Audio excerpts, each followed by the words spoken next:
Can he fly away or something? Can he like, what, do you have a glider? You need to get out of here. Gaining? They're faster than the sky bison? No, no, no, no, no, no, no, no, no, no, no, no, please don't. Why?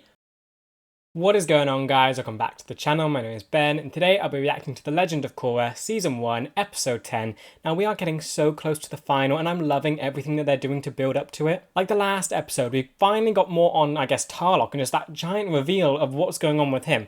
That he is the son of Hakone, who is this crime boss, who was a bloodbender before him, and then they passed on genetically. But they also have the ability to bloodbend outside of a full moon, and they're also crazy powerful, so that's just insane. But we also had that whole revealed and then it taken away. Aang got to him and now he's just done. So I'm waiting to see what is going on there. Is he actually out of the picture, or would he come back? But then how? Like his bending might not be taken away. I'm still kind of about it because we didn't actually see Aang touch his forehead. That concerns me. I think my favourite part about that episode is that we finally got to see Korra develop and actually show her development. The way she escaped the box and the imprisonment, I just loved it. She used 3 bending moves. She didn't stick around for a fight. She first blasted her way out with fire to blind the people around her, used an earthquake to knock them off their feet, and then put icicles at Aang to slow him down so he couldn't make a beeline for her. And plus her using like some insulated material to not get electrocuted. It's all going into her finally thinking through problems rather than punching them. And I think it's finally happening and I'm just happy about it. I cannot wait to see what happens now because I feel like Aang is such a good villain to test her because it's the perfect antithesis to her. And now she's kind of gotten closer to the skills she needs to take him on and try and battle him intellectually. She is fighting an idea. She can't punch that. But yeah, as always, if you do enjoy this video, please remember to like and subscribe as it really does help the channel to grow. And if you do enjoy my content and you want to help support the channel, I do have a Patreon. The link will be in the description. Over there, I'm uploading these videos and the full reaction a week in advance. If that's something you're interested in, feel free to check it out. With that said, let's just dive on in.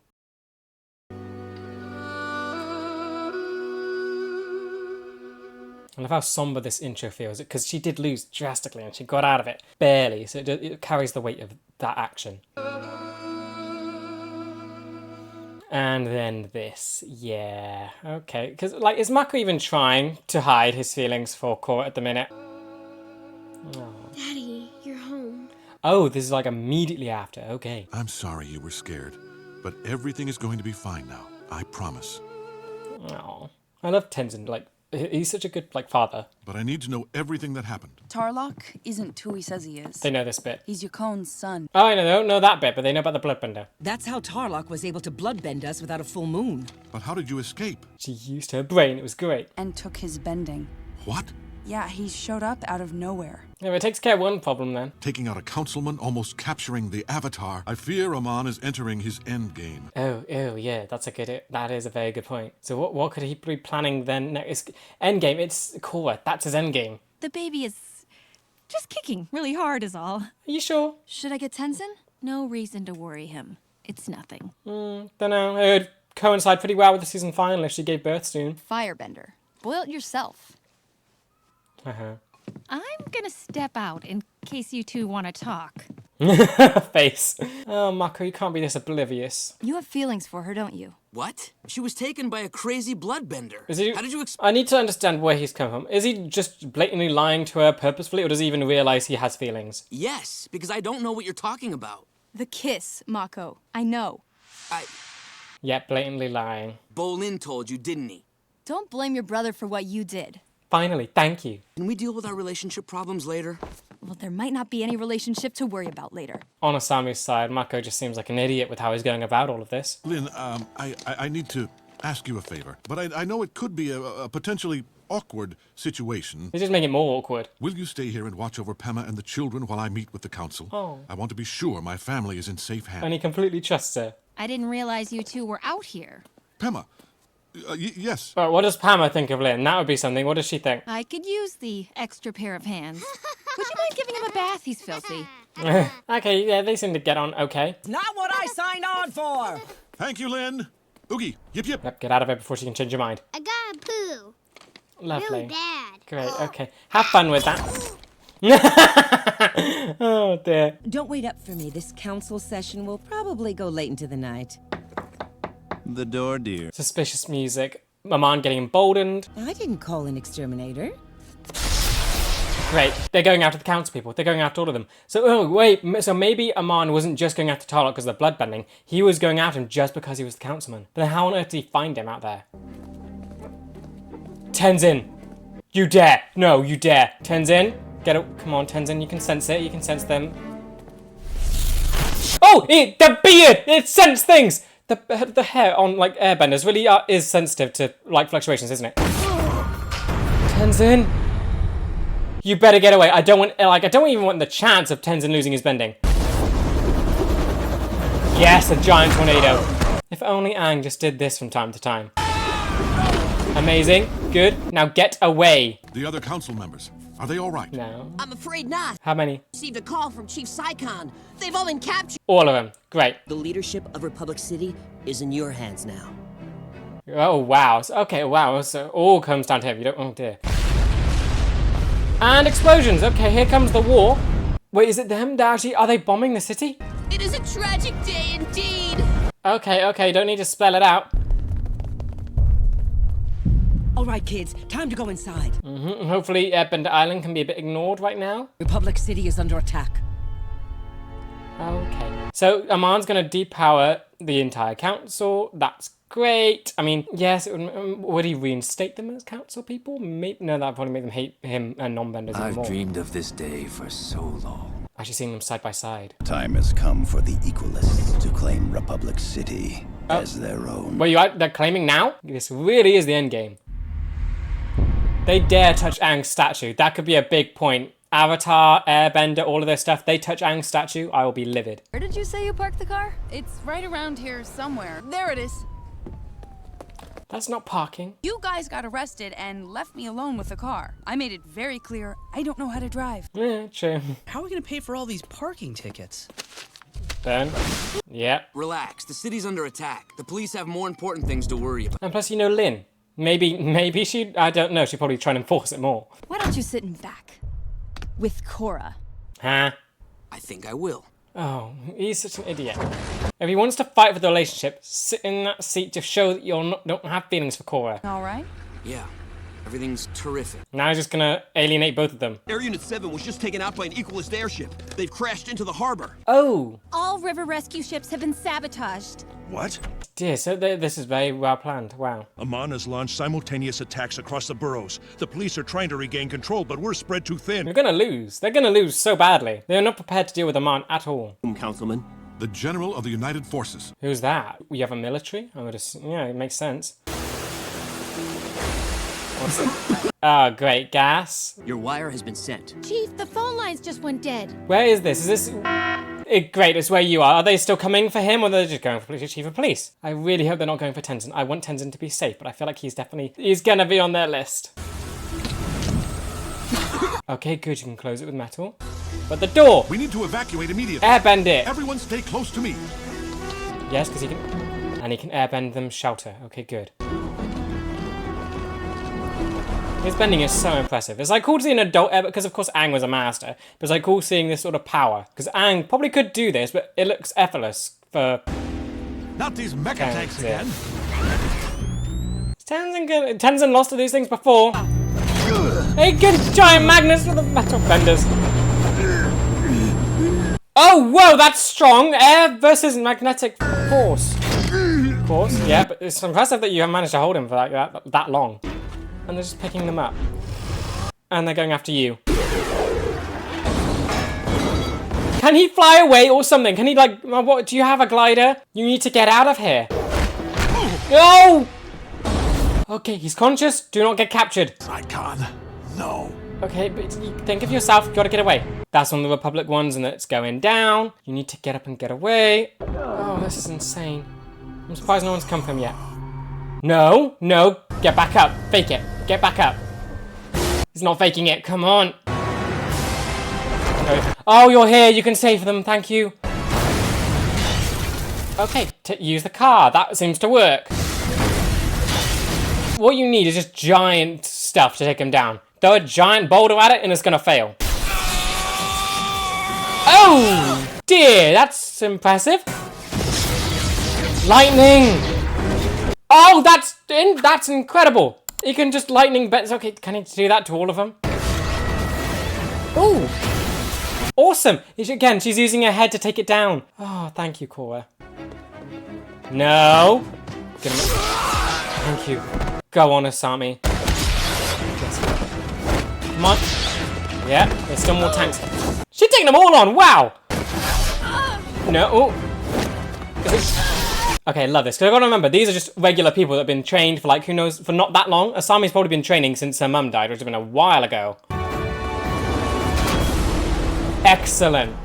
I love this. They've learned how to deal with these things now. They don't feel that bad, but they definitely still feel dreadful. Tenzin has escaped once again. I can't stand to see Asami fighting alongside those benders. Awful father. And you will have your daughter back. Oh dear. That won't work like that. Another moment later, and I would have been on my way to Amman. Guys? Oh no!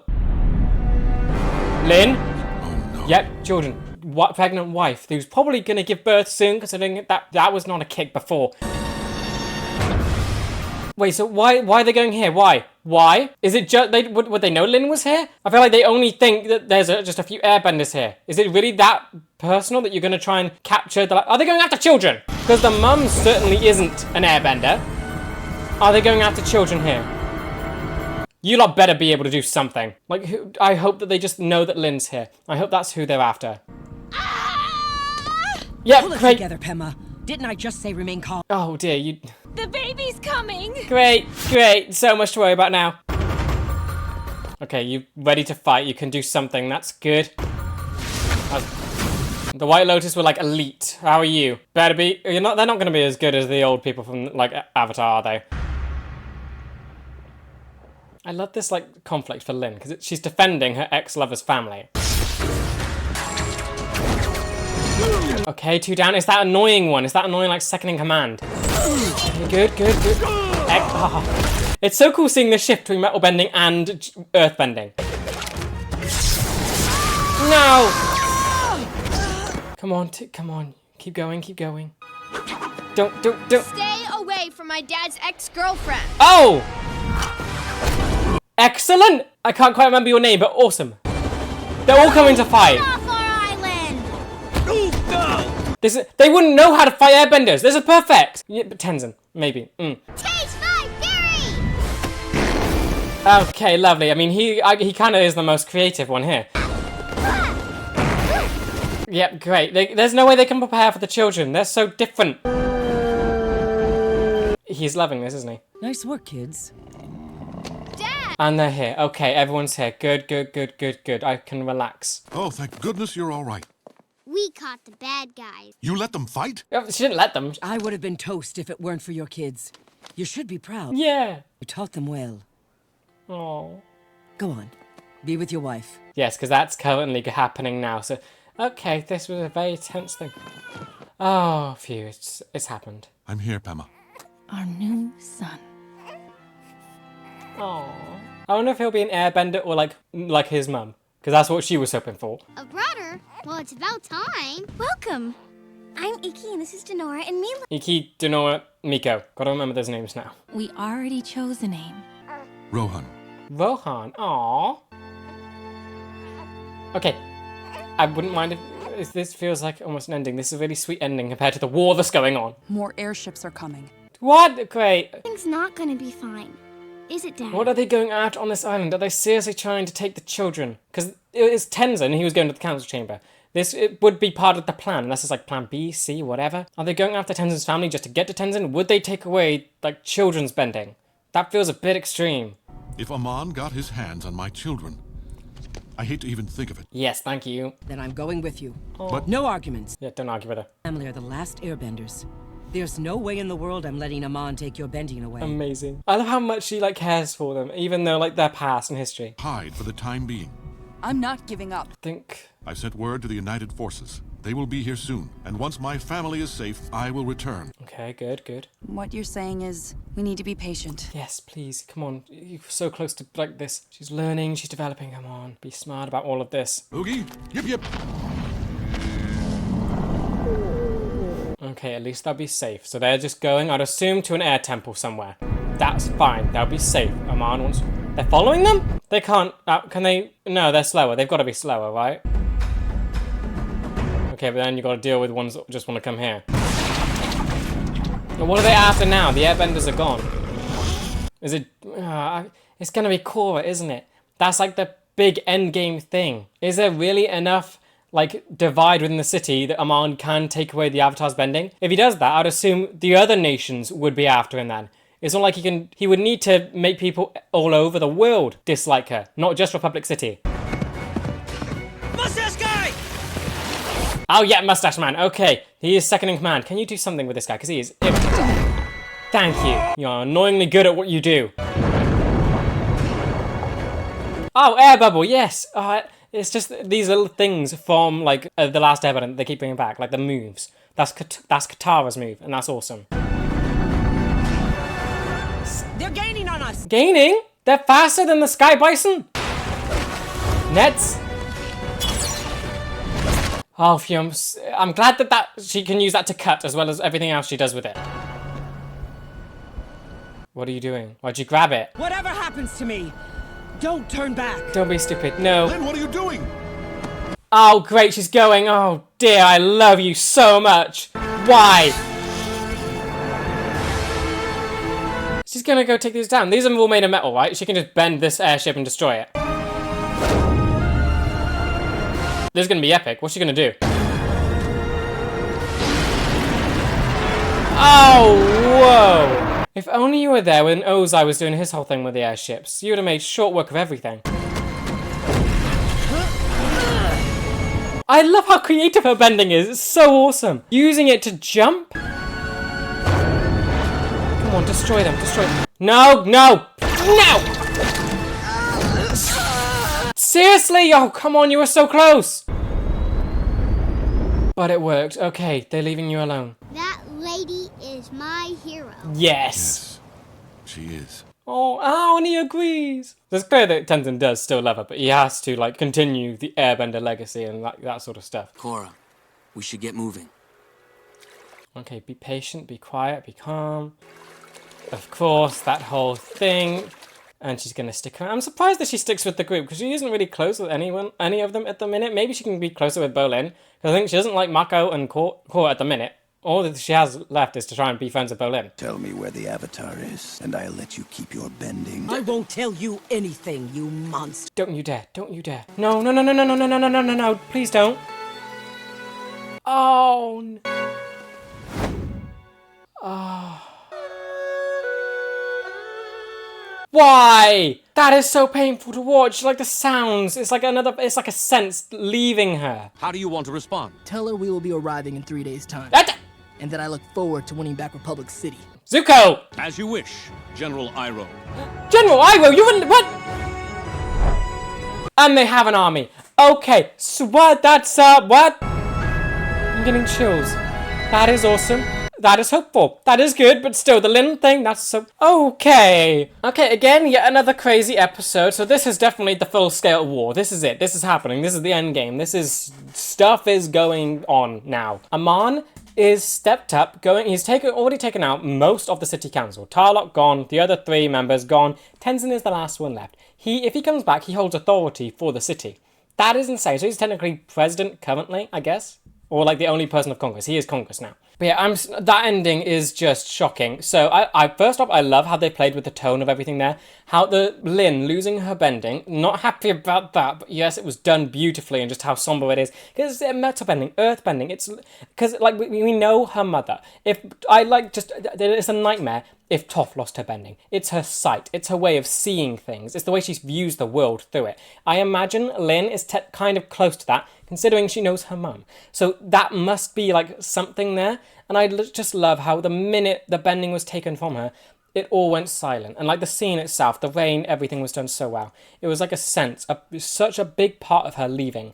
Like the way she kind of accepts it. And it's a sacrifice that she's willing to make to keep Korra safe. It's incredible how far she's come with her relationship with Korra. But yet LIN is close to being one of my favourite characters from this. Like Tenzin and LIN, they've been done amazingly well. And like, it's just so sad that she's actually lost her bending from this. And like, it's been so cool seeing it all. Like, is it naive to hope that maybe it can be undone and that she can get it back? Because that feels like one of the most permanent things that they've done now. All the others that Man's taken bending from have been like background characters, crime lords, a bully, all of this stuff. Is it possible that it can kind of come back? Maybe. If it can be taken away, can Aang, like, because Aang, we understood how Aang did it. He bent the energy within someone. Could he give it back? Maybe? I don't know. I hope it's maybe possible. I don't know. So my idea now is if Korra can develop into like her avatar self, because she still hasn't glowed at all. Aang had to glow to do this sort of thing. So if she can learn to glow, can she take away bending and maybe restore it to people who have lost it? That could be something. I just, it's such a shame if that is gone permanently for Lin. Her character's incredible on her own, and I'm sure she'll be capable without it. But like, it's such a huge thing for like anyone. It would be so good if they can bring it back, but I don't know if that takes away some of her sacrifice here. It wouldn't, no. But she's insane, and that scene itself was just amazing. We had Tenzin and his family just going completely insane. Loved that the kids actually got a fight scene and got to defend their home as well. Because that's like what Aang would do. I have to remember that Aang did all of this stuff when he was a kid, probably around their age as well, and he was insane. So it makes sense that they would be just as insane. They take after their grandfather a lot when it comes to like this bending and just being this strong. And I love how creative all their bending was. Like, the main one that sticks out to me now is Milo. And just his kind of disgusting but incredible airbending. Because the non-benders and the chi blockers have no way to probably defend against airbending. The only person that they can fight is Tenzin.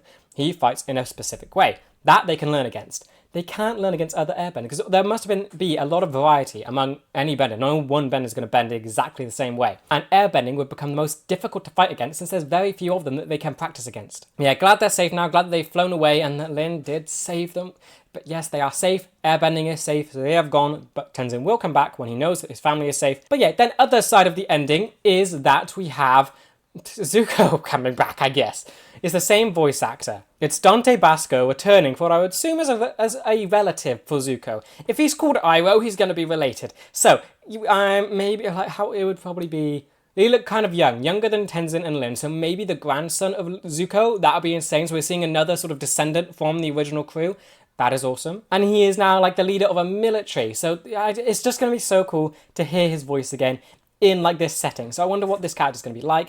How like, because they're obviously coming to try and save the day, to team up with Korra and do all this stuff. So that's going to be insane to see. And I just love how they switch the tones up at the end there. Lin's very sad and just somber, heart-wrenching, losing her bending. And then to this more hopeful, oh, I know that voice, he's coming back sort of thing. So that was incredibly well done. It makes me so excited for what's coming next. Because Korra, we're seeing development. She was definitely put in the back sort of side of this episode because of how large everything is. It's building up. She has to basically... We're seeing how everything is escalating, and now she has to escalate with it. So I'm going to love seeing how she sort of rises to the challenge that Amon is presenting now. Because it feels so huge and unsurmountable. But I know it's going to be so satisfying to see her be able to do whatever it is she can do to take Amon down. But I just love that she was patient and that she sort of stayed back. She didn't actually fight in this episode. I don't think she even bended in this episode. So that was awesome to see, that she's actually taking a step back, resting after everything that she's gone through and letting others fight. That's what she needs to do. She's trying to do everything, so it makes sense that she needs to be patient.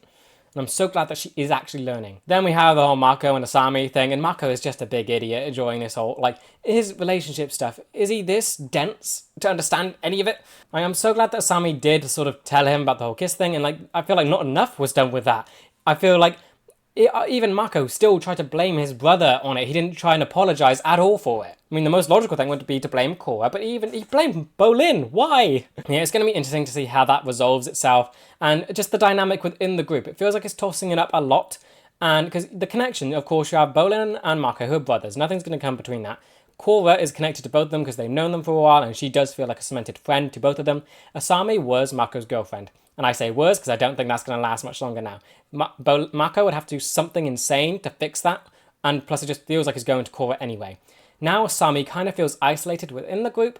She does feel like a friend, but again, her relationships now feel a little bit strained. I hope that she becomes better friends with Bolin soon. I doubt that'll be done in the next 2 episodes, because considering it's like the final. But maybe in season 2 they can just develop her connections with others outside of a romantic relationship. Okay, these episodes just keep getting better and better as this story is going on. And I have to talk about Lin first, with just how much she sacrificed in this episode. Like, I just think that her relationship with Tenzin is clearly, they still love each other very much. And it's just that they were brought apart because of Tenzin, who had to carry on having airbenders so that that culture would not die, and that form of bending wouldn't die. Like when Milo called Lin his hero, Tenzin said the same thing. She is his hero, and they do still have this sort of connection with each other and these feelings towards each other, but they know that they can't act on it. And it makes it such a sad relationship, but also something really beautiful. They are both willing to do so much for each other when they aren't together. Yeah, Lin went absolutely crazy in this. I love that they gave her so much stuff to do with her bending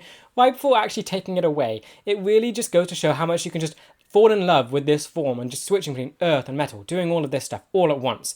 And they really just pushed it as much as they could and just tried to give her as much to do and do it in such cool ways just so you could appreciate it right before it was taken away. I hope that there is some kind of way it can come back, but this was so nice just to have it all done like this and just get, I guess, a last moment just to see it all. Her final scene, I love how that was done. The rain, the sound, everything about it was done so well just to capture how painful that was. Like, it's not really a pain, it's like losing, I don't know how to explain it. It's not like a physical pain, it's just almost emotional. You're missing something is taken away and it leaves a void.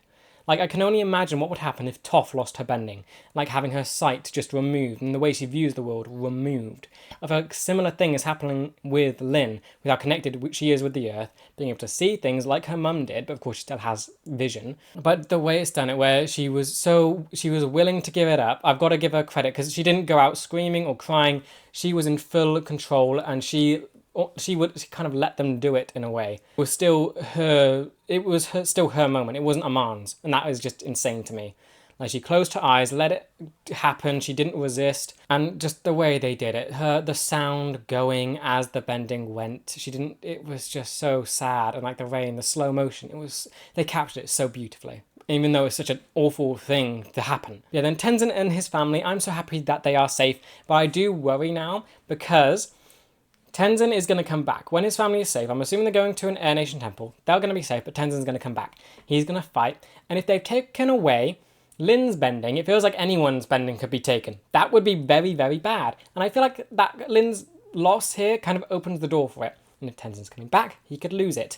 And it wouldn't be the end of air bending, because he has children now that can bend air as well. It makes me so terrified for that. And I think that's just what Lin's bending loss kind of does for this. It feels like anyone's now is up for grabs for Aman. It feels like any of them could lose. But yeah, Tenzin's family went absolutely insane here. I love that we got to see the children fight. It reminds me of Aang and the old Avatar gang, because they were children when they were fighting, and it just goes to show that they're not going to shy away from having children be competent in combat. It doesn't take you out of the world to see it, and it's just so cool to see. Like, it reminds me of Aang, because just seeing these small children jump around doing all this airbending stuff and taking out people so much older than them, it's great. I think it's just a good thing about this show that they don't shy away now that they have like an older sort of cast. They're not shying away from having kids appear like competent and fighting and stuff. Because that was like one big premise of the first show, having the main cast be children, yet taking on the actual threat facing the world. It was such a cool, compelling thing. Now going with an older cast, they're not shying away from just keep going back to that, and having children also be competent. They're not losing it. Honestly, though, it does make me think that Milo and his siblings might be like the secret weapon to take on Aman and the chi blockers, because there is no way for them to sort of learn to fight them. All benders would bend slightly differently from all of their other kind, and there is no way for Aman and his people to learn how to combat airbending apart from Tenzin. So they might know how to combat him, but they probably would not know how to combat his children at all. When they fought them, none of them actually escaped, so there's no one to tell, oh, he does this, he does that. She might fight this way, she might fight that way. There's no way for them to like pass on the information that they learned during this fight.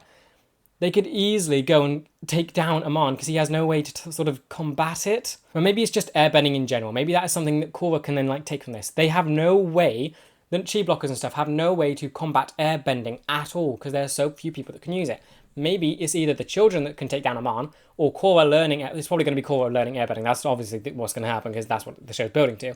But still, I feel like the children could help a lot. They could at least teach her to be creative and not do it exactly the same way as Tenzin and allow it to be different for her, because that is what will defeat Aman. If she does it the same way as Tenzin does it, he's going to beat her because he's seen how Tenzin bends and he can combat that. Looking at Korra, I'm loving the direction her character is going in. Because her character is quite interesting and difficult to get your head around with development stuff because it's subtle and it's taken a while to do certain things, but that's because the conflict is so large. Aang's conflict was separated over 3 seasons and you had the one big thing at the end.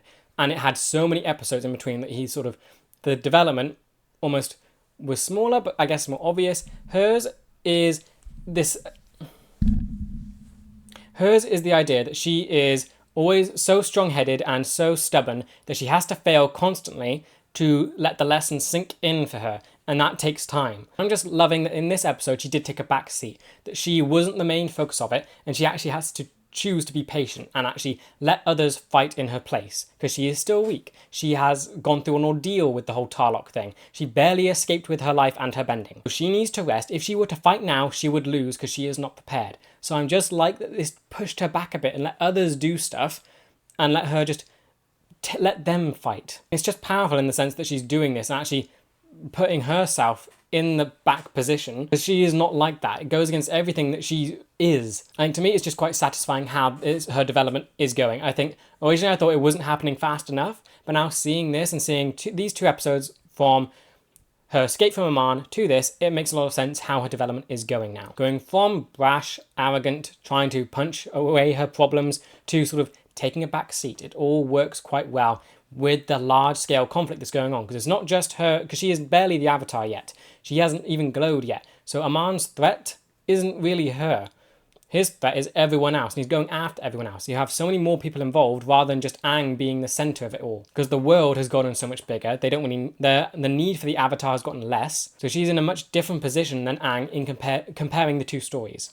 So it makes sense that she needs to take a more slower position rather than Aang, because she is not the centre of everything yet. And I don't know if she even will be. Then Asami. So yeah, this goes into the whole relationship stuff, and it's just my hope for her character is that she can get closer to other members of the group without it being a romantic relationship. I think right now the strongest relationship in this show is that between Lin and Tenzin, which is just incredible to me because they're not together, and it's one about sort of not lost love, but not forbidden love either, because they can't be together. It's choosing duty over the heart, and I think that's an incredible storyline to just follow, and their dynamic is great. And looking at the actual core group of the show, I feel like Asami kind of sits out of that. Her connection to it was being Mako's girlfriend. That feels like it's coming to an end, because he's definitely got feelings for Korra. Something's going on there, and it feels like that's where it's building. I want Asami to build a relationship with other people in the group that is outside of romantic interest. Her and Bolin, I feel like, could be a good pairing. Just have them be friends. Have that just happen. Because right now you have Bolin and Mako, who are brothers, Korra, who is friends with both of them, and then Asami, who's sort of left outside of this. She isn't quite friends with Bolin yet. Her friendship with Korra feels strained, considering her boyfriend is going after her. Her relationship with Mako is certainly strained, considering it's her boyfriend who is now sort of emotionally definitely cheating with Korra. The emotions he's giving to Korra, he is not giving to Asami, which is just, it's gonna end badly. So yeah, I'm just hoping that she can form other relationships and get a stronger connection with the rest of the group. So maybe she can get a better relationship with Korra. That feels difficult, but the most easiest one for her to do is Bolin. Maybe give them in something in the final where they're fighting together and they sort of chat while they're fighting, just to strengthen their friendship, because I feel like that she needs a more connection into the group other than just what's going on between Mako and Korra. Again, Mako, he is just an idiot with whatever it is he's doing here. His character is definitely interesting. I like his past and his trauma, but when it comes to relationships, he is an absolute idiot. Like, the way he's not even recognizing what he's doing. I get that maybe he's not realizing what he's doing with Korra. Maybe he does actually want to be with Asami. Maybe he sees Korra being vulnerable and then he wants to look after her. I guess that could be something. He's like the big brother. He had to look after Bolin. When he sees someone he cares about suffer, he wants to protect them. That could be it. But to not recognize how he's sort of neglecting his girlfriend over it is pretty dense. I think the most infuriating thing about it for me is that when Asami does confront him about kissing Korra, he immediately goes, "Oh, Bolin told you," trying to pass the blame, trying to change the conversation, sort of get the heat off of himself, try and go, oh, he's thinking that he wants to blame Bolin. He's not thinking that he did anything wrong, he's thinking Bolin did something wrong. That is annoying. It took so long for him to actually apologise to Bolin in the whole probe ending thing after the whole Korra kiss thing, and now he's still not taking accountability. Hopefully, maybe this is another thing that is building. Maybe this can cement the group together as well, with just, Mako could be at the centre of it all.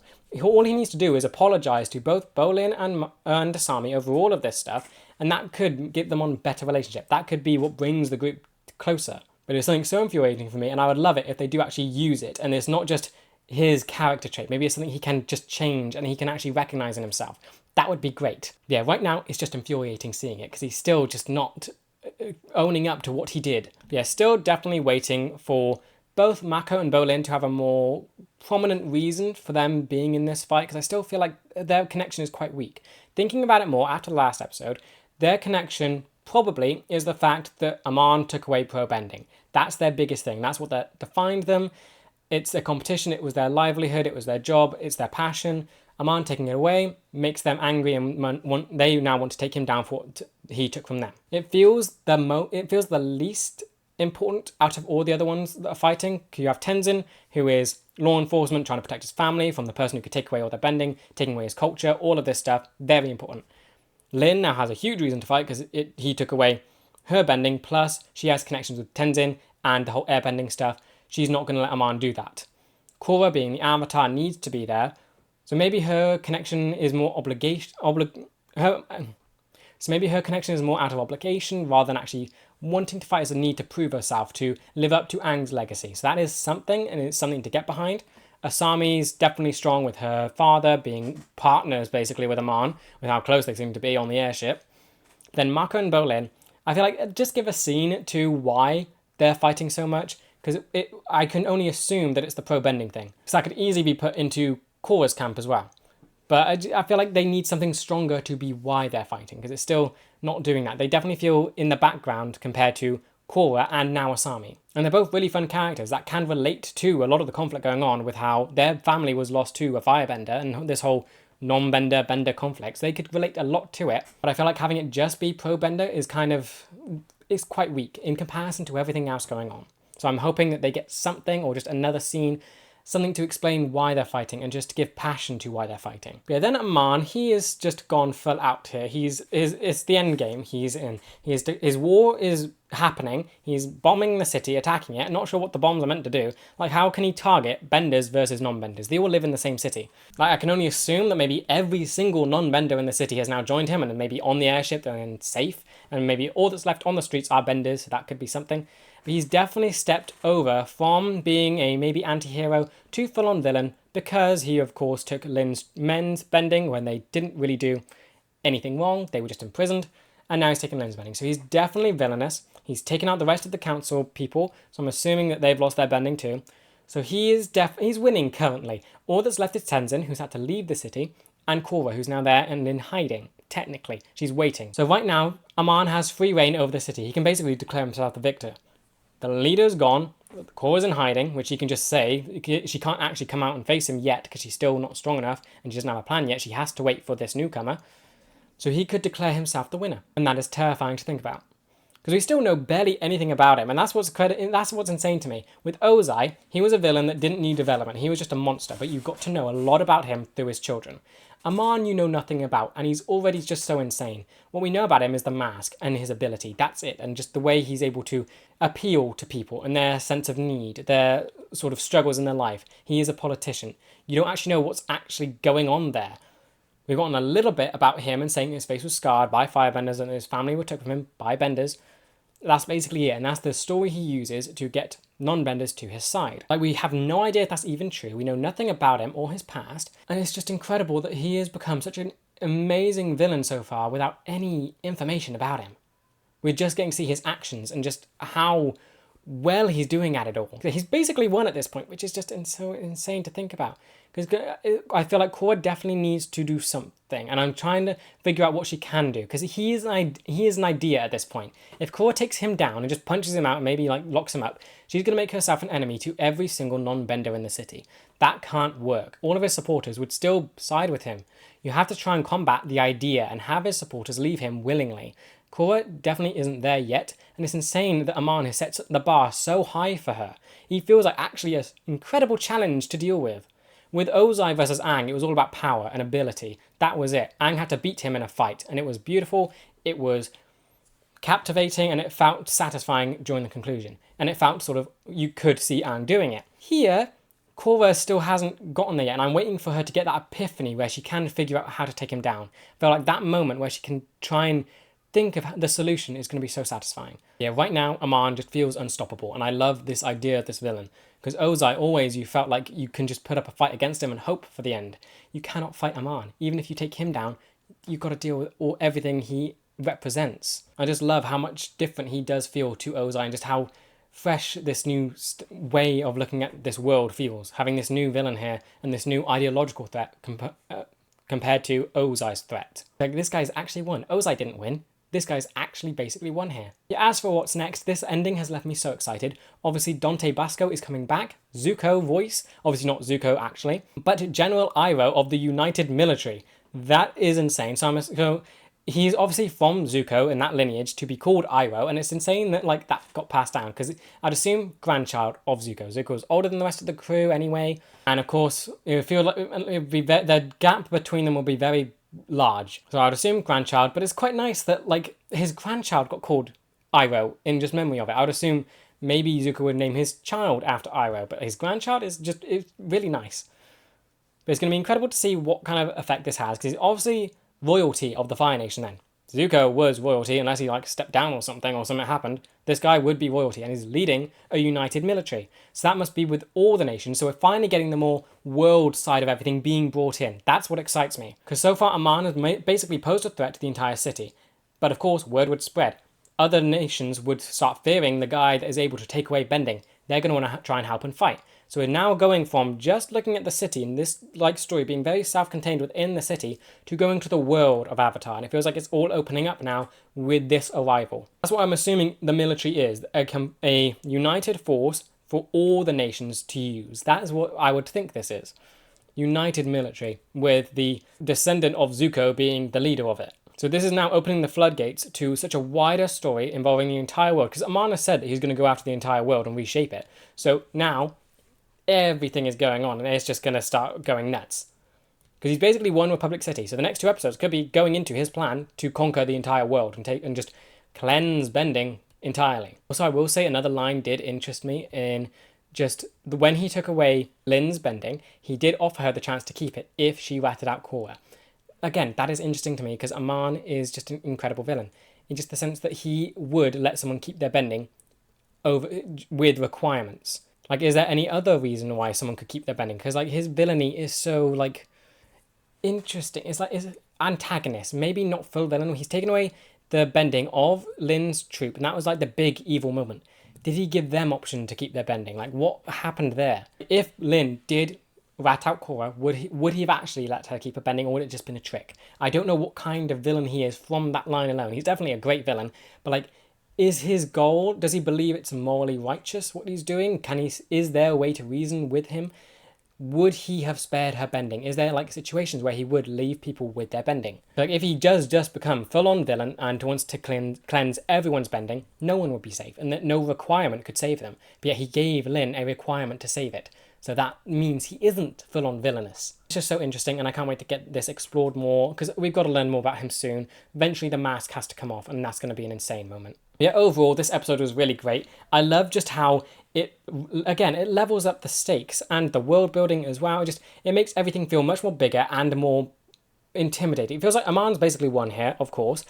And it's just, all of this is building for Korra. So first off, I just love that this whole episode, she had to be patient. She couldn't fight, really. Yeah, she saved Tenzin, but that was it. Everything else, she's had to be patient and had to take a back seat to a lot of what's going on. It just feels like she is building in this way where she's actually having to stay out of the fight while the fight is getting even more severe outside. And I just love how this is building her character, because it's going to make her victory, I'd hope her victory, even more, like, insane. And just how she's able to accomplish whatever it is she can do. Like, even Amon taking away Lin's bending, it opens up the idea that anyone can now lose their bending. Tenzin could lose his bending. Don't think all the airbenders could lose their bending, but if anyone was going to lose it, the adult would, so that the children could grow, learn it, and then pass it on. Tenzin feels like the one who could lose it, and it's from Lin losing it, it feels like it's just open to anyone. Maybe even Korra, maybe, I don't know. It's just, like, definitely maybe some of her friends, Bolin and Mako, could lose their bending. It's just, this episode opens up so much with the world now coming into the city, the bending and all of that being lost. This episode was insane for what it does for, I guess, the larger story and what it does for Korra and just development. Because now it feels like she is taking a back seat, and now she can start learning, she can start watching, she can start thinking of how she can defeat him and not just punching, because she can't think while punching. Maybe that's something she can work on. Maybe she can think while in a fight. But she is starting to grow and she's starting to learn, and hopefully now we can start to see a plan forming for how to beat Amon and the idea that he represents. And I like that this episode just helps, it elevates all of it. It elevates the stakes and the world and the problem and Amon, because he has one. With that said, that does bring me to the end of this video. I hope you guys enjoyed. Let me know what you thought about this episode in the comments, and with that, I will see you in the next one for episode 11. See ya!